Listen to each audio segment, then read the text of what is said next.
Hi అండి, మన్నా రెసిపీస్కి స్వాగతం. నేను మీ దేవిశ్రీ. డే 5 బ్యాలెన్స్డ్ డైట్లో నేను ఏమేమి తీసుకుంటున్నాను అనేది మీతో షేర్ చేసుకోవాలనుకుంటున్నానండి. ఇక్కడ వచ్చేసి పెసరపప్పు మిల్లెట్ రైస్ అనేది తీసుకున్నానండి. చాలా బాగుంటుంది. అండ్ నెక్స్ట్ వచ్చేసి ఏదైనా వెజిటబుల్ కర్రీ.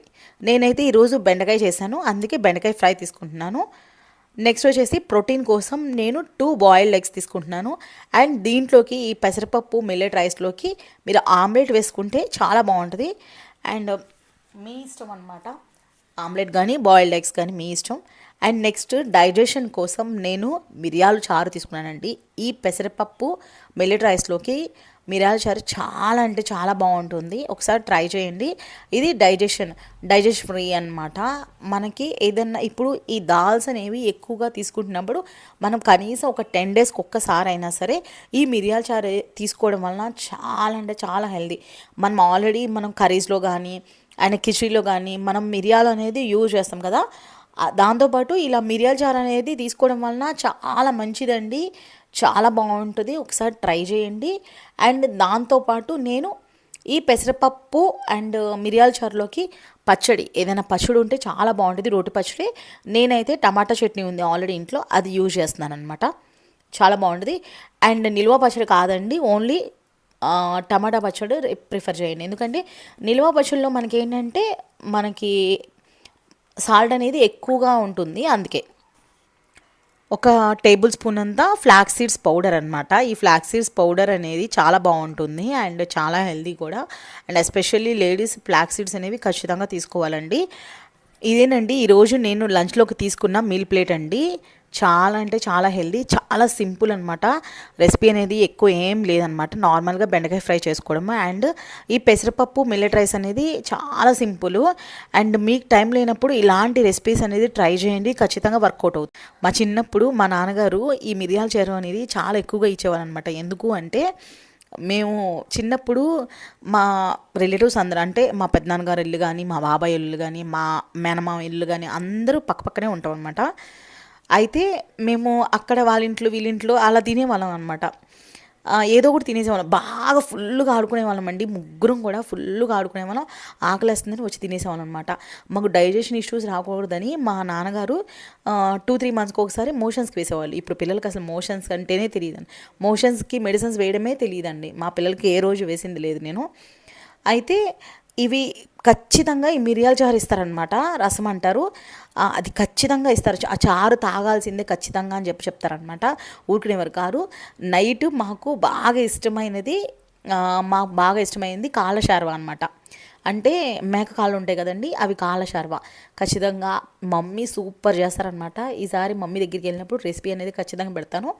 మమ్మీ సూపర్ చేస్తారు. ఆ కాళ్ళ శార్వా కోసమే మేము మెడిసిన్స్ వేయించుకునే వాళ్ళం, నైట్ మెడిసిన్స్ వేసుకునే వాళ్ళం.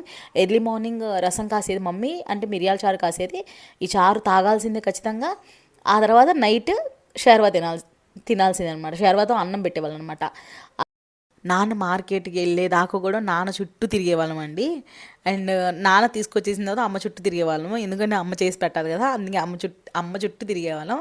ఆ శార్వా కోసమే బయటికి వెళ్ళి ఆడుకోకుండా ఆ రోజు ఇంట్లోనే ఉండేవాళ్ళం. మా డాడీ పంపించేవాళ్ళు కాదు, ఎందుకంటే కాళ్ళ నొప్పులు వస్తాయని. పొద్దునుంచి వాళ్ళు ఏం తినరు కదా, ఓన్లీ చారే తాగుతారు కదా. లైఫ్ అనేది ఎప్పుడు కూడా చిన్నప్పుడే బాగుంటుందండి, పెద్ద ఇంత అసలు బాగోదు. ఇప్పుడు నేను పెసరపప్పు మిల్లెట్ రైస్ ఎలా చేసుకోవాలో నేను మీకు చూపిస్తానండి. చాలా సింపుల్.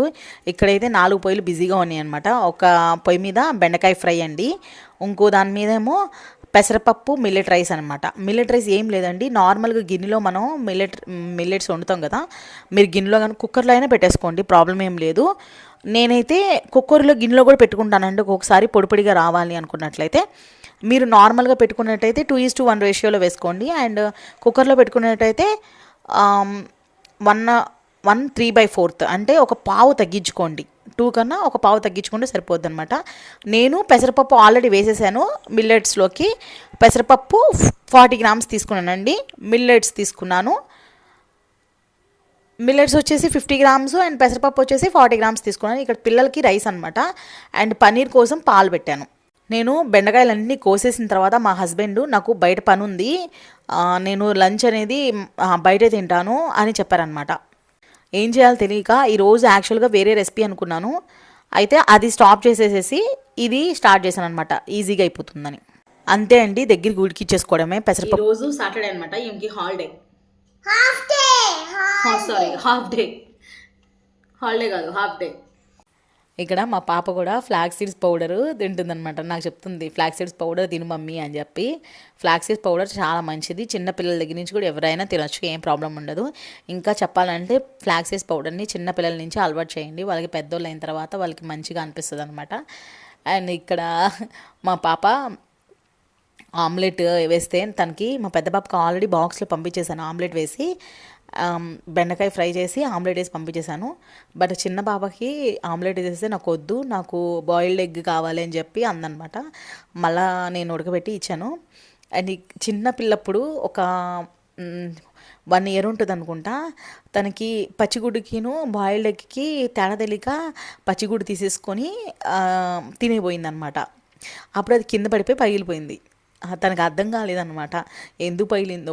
అది కింద పడిపోగానే ఏడ్చేసింది. అదేంటి తింటుంది అని చెప్పి అప్పటికి నేను ఎగ్ పెట్టడం స్టార్ట్ చేశాను. తనకి ఎగ్ అంటే చాలా ఇష్టం. మేము తినేటప్పుడు చూసేది కదా, అది కావాలని చెప్పి ఏడ్చేదన్నమాట. ఎగ్స్ అనేవి అన్నం ముట్టిన దగ్గర నుంచే పెట్టేశాను, బాయిల్డ్ ఎగ్స్ అనేవి పెట్టేదాన్ని. అందుకే తనకి బాగా అలవాటైంది బాయిల్డ్ ఎగ్. ఆమ్లెట్ కన్నా బాయిల్డ్ ఎగ్కి ప్రిఫరెన్స్ ఎక్కువ ఇస్తుంది.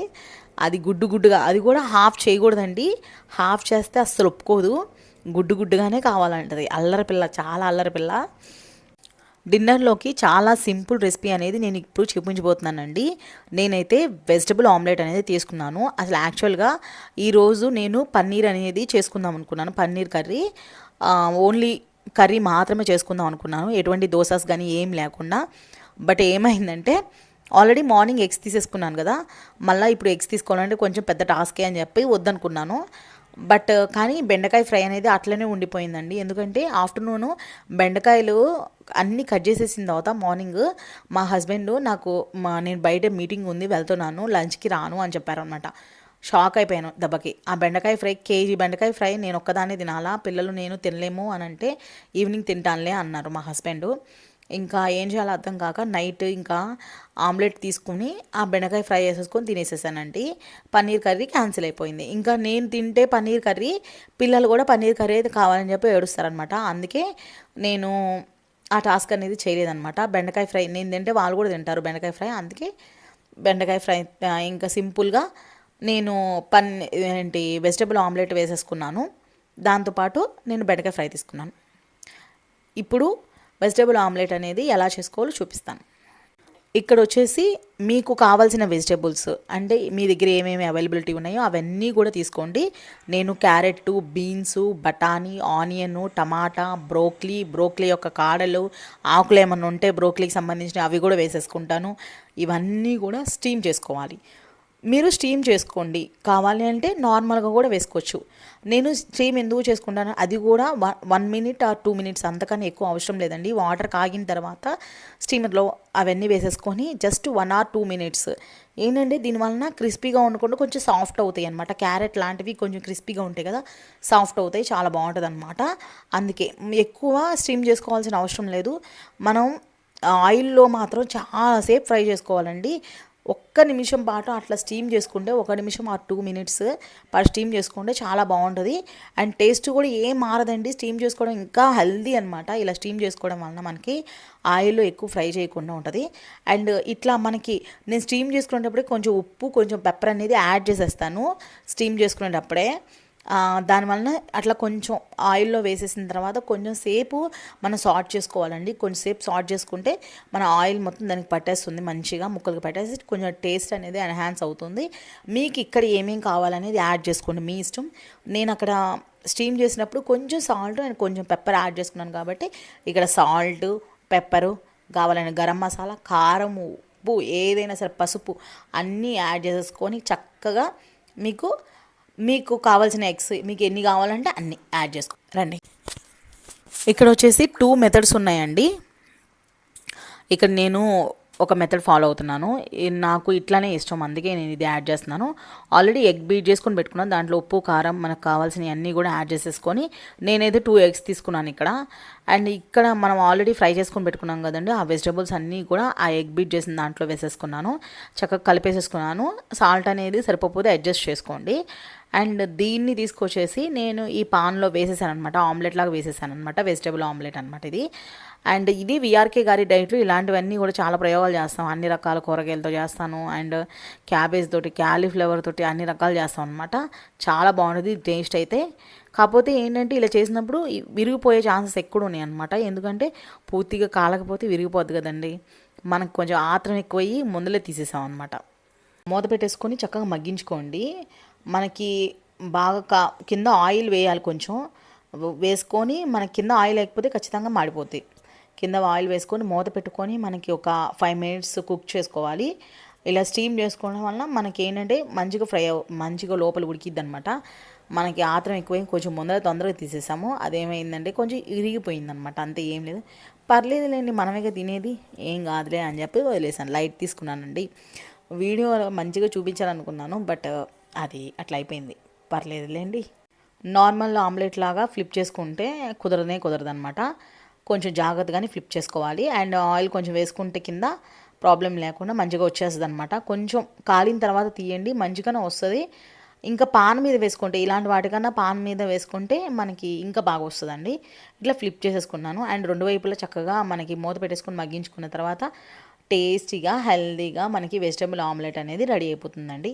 చూసారు కదండి, ఈరోజు సింపుల్ రెసిపీస్ తోటి. అండ్ ఆఫ్టర్నూన్ వచ్చేసి పెసరపప్పు మిల్లెట్ రైస్ తీసుకున్నాను, చాలా సింపుల్ రెసిపీ అది. అండ్ నెక్స్ట్ వచ్చేసి వెజిటబుల్ ఆమ్లెట్, ఇది కూడా చాలా సింపుల్ రెసిపీ. ఒకవేళ నా వీడియో అనేది మీకు నచ్చినట్లయితే లైక్ చేయండి, షేర్ చేయండి, సబ్స్క్రైబ్ చేసుకోండి. Thank you, bye.